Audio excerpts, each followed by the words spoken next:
ಗೆಳೆಯರಿ, ಇವತ್ತು ನಾನು ಬ್ಯಾಂಕಿನ ಬಗ್ಗೆ ಕೆಲವೊಂದು ವಿಷಯಗಳನ್ನು ಹೇಳಲು ಇಚ್ಛೆ ಪಡ್ತೇನೆ. ನಿಜವಾಗಿ ಬ್ಯಾಂಕ್ಗಳಿರುವುದು ಜನರಿಗಾಗಿ, ಬ್ಯಾಂಕ್ಗಳಿರುವುದು ಜನರ ಸಹಕಾರಕ್ಕಾಗಿ. ಆದ್ರೆ ಏನಾಗ್ತಿದೆ ಅಂತ ಹೇಳಿದ್ರೆ, ಎಕ್ಸಾಂಪಲ್, ನಾನು ಮೊನ್ನೆ ಸೋಮವಾರ ಬ್ಯಾಂಕಿಗೆ ಹೋದೆ. ಕಾರ್ಪೊರೇಷನ್ ಬ್ಯಾಂಕ್, ಮಂಗಳೂರಿನ ಕಾರ್ಪೊರೇಷನ್ ಬ್ಯಾಂಕ್, ಕದ್ರಿಯಲ್ಲಿರುವ ಬ್ಯಾಂಕ್. ಪರ್ಟಿಕ್ಯುಲರ್ ಆಗಿ ಹೆಸರು ಹೇಳ್ತಿದ್ದೇನೆ, ಯಾಕಂತ ಹೇಳಿದ್ರೆ ನನಗೆ ಆದ ಅನುಭವವನ್ನು ಹೇಳ್ಬೇಕು. ಸೋಮವಾರ ಕದ್ರಿಯಲ್ಲಿರುವ ಕಾರ್ಪೊರೇಷನ್ ಬ್ಯಾಂಕಿಗೆ ಹೋದೆ.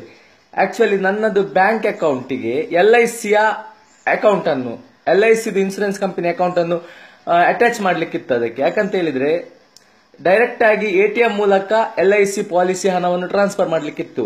ಸೋಮವಾರ ಹೋದಾಗ ಏನ್ ಹೇಳಿದ್ರು ಅಂತ ಹೇಳಿದ್ರೆ, ಸೋಮವಾರ ಬೇಡ, ಇವತ್ತಿಲ್ಲ, ಮೇಡಮ್ ಇಲ್ಲ, ನೀವು ಶುಕ್ರವಾರ ಬನ್ನಿ ಅಂತ ಹೇಳಿದ್ರು. ಸೊ ಶುಕ್ರವಾರ ಹೋದೆವು. ಶುಕ್ರವಾರ ಅಂದ್ರೆ ಇವತ್ತು ಹೋದಾಗ ಅಲ್ಲಿ ಏನ್ ಹೇಳಿದ್ರು ಅಂತ ಹೇಳಿದ್ರೆ, ಅದು ಫಾರ್ಮ್, ನಮ್ಮಲ್ಲಿ ಫಾರ್ಮ್ ಇಲ್ಲ, ಫಾರ್ಮ್ ಮುಗ್ದಿದೆ, ನೀವು ಚೆಕ್ ಬುಕ್ ಅಲ್ಲಿ ಇದು ಮಾಡಿ ಟ್ರಾನ್ಸ್ಫರ್ ಮಾಡಿ ಅಂತ, ಅಥವಾ ನೀವು ಕ್ಯಾಶ್ ಡ್ರಾ ಮಾಡಿ ಹೋಗಿ ಕಟ್ಟಿ ಅಂತ ಹೇಳಿದ್ರು.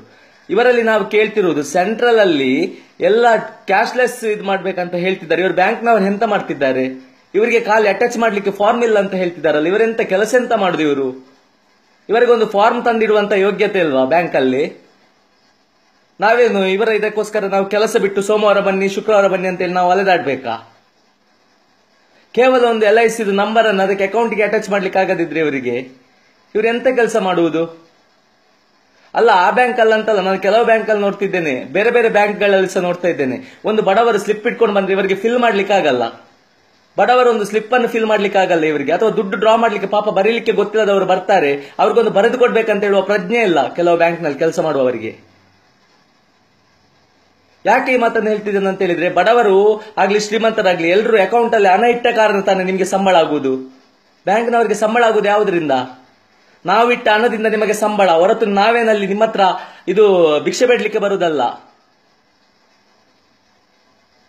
ಇವರಿಗೆ ಏನಾಗಿದೆ ಅಂತ ಹೇಳಿದ್ರೆ, ಇವರ ಹತ್ರ ಒಂದು ಯಾರಾದ್ರೂ ಒಬ್ರು ಬಂದ್ರು, ಕೆಲವು ಬ್ಯಾಂಕ್ ಅಲ್ಲಿ, ಇದು ಕಾರ್ಪೊರೇಷನ್ ಅಲ್ಲಿ ನಡೆದಿಲ್ಲ, ಬೇರೆ ಬ್ಯಾಂಕ್ ಅಲ್ಲಿ ಕೆಲವು ನಡೆದಿದೆ, ಏನಾದ್ರೂ ಅಪ್ಲಿಕೇಶನ್ ಇಟ್ಕೊಂಡು ಕೆಲವು ಮಿಸ್ ಆಗಿದ್ರೆ, ಅಥವಾ ಯಾವ್ದಾದ್ರು ಒಂದು ಫಾರ್ಮ್ ಫಿಲ್ ಮಾಡ್ಲಿಕ್ಕೆ ಇರ್ತದೆ, ಹಣ ಹಾಕುದು, ಅದನ್ನು ಬಂದ ಕೂಡಲೇ ಇವಳು ಒಂದು ಫಿಲ್ ಮಾಡಿ ಅಂತ ಹೇಳಿದ್ರೆ, ಒಳ್ಳೆ ಕಿಡ್ನಿ ಕೇಳಿದಾಗೆ ಮಾಡ್ತಾರೆ ಅವರಲ್ಲಿ. ಅವರ ಕಿಡ್ನಿಯನ್ನು ಕೊಡಿ, ನಿಮ್ಮ ಕಿಡ್ನಿ ಕೊಡಿ, ನಾವು ಕೊಂಡೋಗಿ ಹೋಗ್ತೇವೆ ಅಂತ ದುಡ್ಡು ಹಾಕುದು. ಇವರು ಬಂದವರು ಬ್ಯಾಂಕಿಗೆ ದುಡ್ಡು ಹಾಕುದು, ಅವ್ರದ್ದೊಂದು ಫಾರ್ಮ್ ಫಿಲ್ ಮಾಡ್ಲಿಕ್ಕೆ ಆಗಲ್ಲ.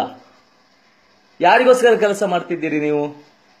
ಲಾಸ್ಟ್ ಟೈಮ್ ಬ್ಯಾಂಕ್ನವ್ರದ್ದು ಆಲ್ಮೋಸ್ಟ್ ಗೊತ್ತಾಗಿ ಆಗಿದೆ ಹಣಬರ. 100ರಲ್ಲಿ ಒಂದು 60% ಕರೆಕ್ಟ್ ಎಲ್ಲ ಎಂಪ್ಲಾಯೀಸ್ಗಳು.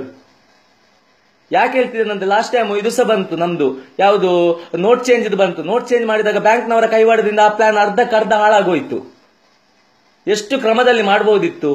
ಬ್ಯಾಂಕ್ ಮೇಲೆ ಯಾಕೆ ಯಾರು ನಿಗಾ ಇಡ್ತಿಲ್ಲ? ಬ್ಯಾಂಕ್ ಅಲ್ಲಿ ಎಷ್ಟು ಮಂದಿಗೆ ಪ್ರಾಬ್ಲಮ್ ಆಗ್ತಿದೆ, ಇದ್ರ ಬಗ್ಗೆ ಯಾರು ಕಾನ್ಸಂಟ್ರೇಷನ್ ಮಾಡ್ತಿಲ್ಲ? ಯಾಕೆ ಸರ್ಕಾರವಾಗಿ ಯಾರು ಮಾಡ್ತಿಲ್ಲ? ಅಲ್ಲಿ ಒಂದು ಹೆಲ್ಪ್ ಡೆಸ್ಕ್ ಇಡಿ ಬ್ಯಾಂಕ್ ಅಲ್ಲಿ. ಎಲ್ಲೆಲ್ಲಿ ಹೆಲ್ಪ್ ಡೆಸ್ಕ್ ಇಡುದು? ಯಾಕೆ? ಇದ್ದ ಕಡೆಯಲ್ಲಿ ಹೆಲ್ಪ್ ಡೆಸ್ಕ್ ಇರ್ತದೆ, ಅಲ್ಲಿ ಬ್ಯಾಂಕ್ ಅಲ್ಲಿ ಒಂದು ಹೆಲ್ಪ್ ಡೆಸ್ಕ್ ಇಡಿ, ಮತ್ತೊಂದು ಟೆಲಿಫೋನ್ ಮಿನಿ ಇಡಿ. ಏನಾದ್ರೂ ಪ್ರಾಬ್ಲಮ್ ಆದ್ರೆ ತಕ್ಷಣಲ್ಲೇ ಕಾಲ್ ಮಾಡ್ಲಿಕ್ಕೆ ಆಗ್ಬೇಕು, ಸಾಮಾನ್ಯ ಜನಕ್ಕೆ ಕಾಲ್ ಮಾಡ್ಲಿಕ್ಕೆ ಆಗ್ಬೇಕು. ಒಂದು ಸಿಂಗಲ್ ನಂಬರ್ ಒಂದು ಯಾವ್ದಾದ್ರೆ ಇಟ್ಟು ಒಂದು ಟೆಲಿಫೋನ್ ಇಟ್ಟು ಬಿಡಿ, ಮೇನ್ ಬ್ರಾಂಚ್ಗೆ ತಲುಪುವ ಹಾಗೆ. ಪ್ರತಿ ಬ್ಯಾಂಕ್ ಅಲ್ಲಿ ಯಾರು ಎಂತ ಮಾಡ್ತಾರಂತ ಗೊತ್ತಾಗಲ್ಲ. ಇವರಿಗೆ ನಮ್ಮದೊಂದು ಸಣ್ಣ ಕೆಲಸ ಆ ದಿನ ಮಾಡ್ಲಿಕ್ಕೆ ಆಗದಿದ್ರೆ ಇವ್ರು ಯಾಕಿರುದು ಬ್ಯಾಂಕ್ ಅಲ್ಲಿ? ಎಂತ ಸಿಲ್ಲಿ ರೀಸನ್ಗಳು, ಫಾರ್ಮ್ ಇಲ್ಲ, ಅದಿಲ್ಲ, ಫಿಲ್ ಮಾಡ್ಲಿಕ್ಕೆ ಆಗಲ್ಲ. ಇವ್ರೆ ಯಾಕೆ ಇರುದೇ? ಯಾಕೆ? ಅಕೌಂಟಿಗೆ ಹಣ ಹಾಕುದು ಯಾರು? ನಾವು ಹಾಕುದು ಹಣ. ನಾವು ಹಾಕುವ ಹಣದಿಂದ ತಾನೇ ಬ್ಯಾಂಕ್ ನಡೆಯುವುದು. ಬ್ಯಾಂಕಿಂದ ನಾವು ನಡೀತಿಲ್ಲ, ಅಥವಾ ಬ್ಯಾಂಕ್ ಧರ್ಮಕ್ಕೆ ನಮ್ಗೆ ಹಣ ಕೊಡ್ತಿಲ್ಲ. ನಾವು ಹಾಕಿದ ನಾವು ಕೇಳಲಿಕ್ಕೆ ಹೋಗ್ತಿರುವುದು. ಕ್ಯಾಶ್ಲೆಸ್ ಮಾಡ್ಬೇಕು, ಅದು ಮಾಡ್ಬೇಕು, ಇದು ಮಾಡ್ಬೇಕಂತ ಹೇಳುವ ಮೊದಲು ಫಸ್ಟ್ ಬ್ಯಾಂಕ್ ನಲ್ಲಿರುವ ಎಂಪ್ಲಾಯಿಗಳನ್ನು ಕರೆಕ್ಟ್ ಮಾಡಬೇಕು ಸರ್ಕಾರ. ಎಂಪ್ಲಾಯಿಗಳು ಸರಿಯಾಗದೆ ಕ್ಯಾಶ್ಲೆಸ್ ಅಲ್ಲ, ಎಂತ ಕರ್ಮ ಸಾಗುದಿಲ್ಲ, ಯಾವ ಬದಲಾವಣೆ ತರ್ಲಿಕ್ಕೆ ಆಗಲ್ಲ. ನೋಟ್ ಬದಲಾವಣೆ ಅಂತೂ ಮಣ್ಣು ಮುಕ್ಕಿ ತಿಂದ ಹಾಕಿದ್ರು. ಇನ್ನು ಕ್ಯಾಶ್ಲೆಸ್ ಮಾಡ್ಲಿಕ್ಕೆ ಹೋಗುವಾಗ ಈ ರೀತಿ ಮಾಡಿದ್ರೆ ಯಾರಾದ್ರೂ ಕ್ಯಾಶ್ಲೆಸ್ ಮಾಡ್ಲಿಕ್ಕೆ ಹೋಗ್ತಾರಾ? ಒಂದು ATM ಕಾರ್ಡ್, ಡೆಬಿಟ್ ಕಾರ್ಡ್ ಯಾವುದ್ರ ಬಗ್ಗೆ ಮಾತಾಡ್ಲಿಕ್ಕೆ ಹೋದ್ರೆ ಸರಿಯಾದ ಇನ್ಫಾರ್ಮೇಶನ್ ಇಲ್ಲ. ಸೋಮವಾರ ಬಂದ್ರೆ ಶುಕ್ರವಾರ ಬನ್ನಿ ಹೇಳ್ತಾರೆ, ಶುಕ್ರವಾರ ಹೋದ್ರೆ ಮತ್ತೆ ನೆಕ್ಸ್ಟ್ ವಾರ ಬನ್ನಿ ಹೇಳ್ತಾರೆ. ನಮ್ಗೇನು ಕೆಲಸ ಇಲ್ವಾ? ಅವರ ಕೆಲಸದ ಟೈಮ್ಗೆ ಹೋದಾಗ ನಮ್ಮ ಕೆಲಸ ಅವರು ಮಾಡಬೇಕು, ಹೊರತು ನಮ್ಮ ಕೆಲಸಕ್ಕೋಸ್ಕರ ನಾವು ಉಳಿದ ದಿವಸ ರಜೆ ಮಾಡಿ ಹೋಗ್ಲಿಕ್ಕೆ ಆಗ್ತದೆ ಯಾವಾಗ್ಲೂ? ಯಾಕೆ ನಿಷ್ಠಾವಂತರನ್ನು ಸಿಲೆಕ್ಟ್ ಮಾಡ್ತಿಲ್ವಾ ಅಂತ ಅನಿಸ್ತಾ ಇದೆ. ಇದರಲ್ಲಿ ಸಿಲೆಕ್ಷನ್ ಎಂತ ಇದ್ದವರು ಸರಿ ಇಲ್ವಾ? ಇದಕ್ಕೋಸ್ಕರ ಯಾವ್ದಾದ್ರು ಒಂದು ರೂಲ್ಸ್ ತನ್ನಿ. ಬ್ಯಾಂಕಿಗೆ ಬಡ್ಡಿ ಕಮ್ಮಿ ಮಾಡ್ಲಿಕ್ಕೆ ಆಗ್ತದೆ, ನಿಮ್ಗೆ ಇದ್ದವರದ್ದು ಕೆಲಸ ಕರೆಕ್ಟ್ ಮಾಡ್ಲಿಕ್ಕೆ ಆಗಲ್ವಾ? ಬ್ಯಾಂಕ್ ಎಂಪ್ಲಾಯೀಸ್ಗಳು ಯಾರೇ ಇರಲಿ, ಅವ್ರು ಕರೆಕ್ಟ್ ಆಗಿ ಕಾರ್ಯನಿರ್ವಹಿಸ್ತಾರಾದ್ರೆ ಮಾತ್ರ ಬ್ಯಾಂಕ್ ಅಲ್ಲಿ ಇರ್ಲಿ. ಜನಗಳಿಗೋಸ್ಕರ ಬ್ಯಾಂಕ್, ಹೊರತು ಬ್ಯಾಂಕ್ಗಳಿಂದ ಜನಗಳಲ್ಲ. ನಾವು ಹಾಕಿರುವ ಹಣದಿಂದಲೇ ನೀವು ಸಾಲ ಕೊಡ್ತಿರುವುದು, ಹೊರತು ನೀವು ಕಿಸೆಯಿಂದ ತೆಗೆದು ಕೊಡ್ತಿಲ್ಲ.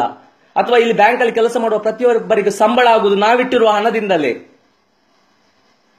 ಒಂದು 100ರಲ್ಲಿ ಒಂದು 30% ಜನ ಸರಿ ಇದ್ದಾರೆ, ಸರಿ ಇಲ್ಲ ಅಂತ ಹೇಳ್ತಿಲ್ಲ, ಸರಿ ಇದ್ದಾರೆ, ತುಂಬಾ ಹೆಲ್ಪ್ ಮಾಡುವವರಿದ್ದಾರೆ. ಆದ್ರೆ 70% ದೊಡ್ಡ ರಾಕ್ಷಸರಿದ್ದಾರೆ, ದೊಡ್ಡ ಅಧಿಕಾರದ ಮದ ಏರಿದೆ ತಲೆಗೆ, ಪ್ರತಿ ಬ್ಯಾಂಕ್ ಅಲ್ಲಿ ಇದ್ದಾರೆ.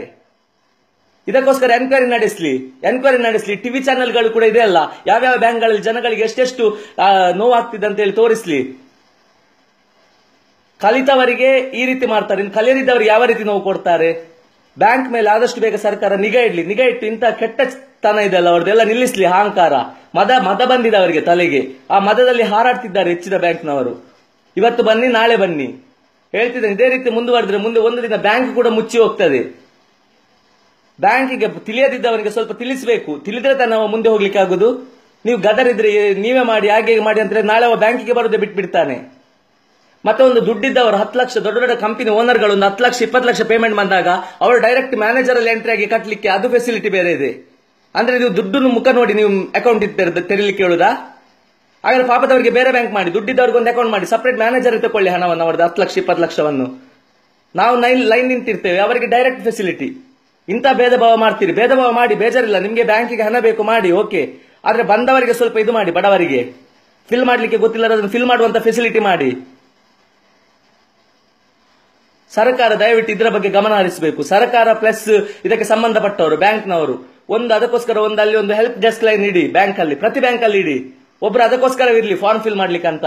ನಮ್ಮ ದುಡ್ಡಿಂದ ತಾನೇ ಬ್ಯಾಂಕ್ ನಡೆಯುದು. ಒಬ್ಬರಿಗೆ ಫಾರ್ಮ್ ಫಿಲ್ ಮಾಡ್ಲಿಕ್ಕೆ ಮತ್ತೆ ಇನ್ಫಾರ್ಮೇಶನ್ ಕೊಡ್ಲಿಕ್ಕೆ ಒಬ್ರು ಇರ್ಲಿ.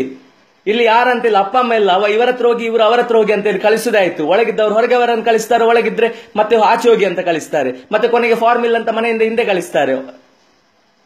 ಈ ರೀತಿ ಮಾಡಬೇಡಿ. ಹೆಲ್ಪ್ ಡೆಸ್ಕ್ ಲೈನ್ ಇಡಿ, ಒಂದು ಫೋನ್ ಇದೆ ಅಲ್ಲೇ. ಏನಾದ್ರು ಪ್ರಾಬ್ಲಮ್ ಆದ್ರೆ ಆಗ್ಲೇ ಅದಕ್ಕೆ ಸಾಲ್ವ್ ಆಗಬೇಕು.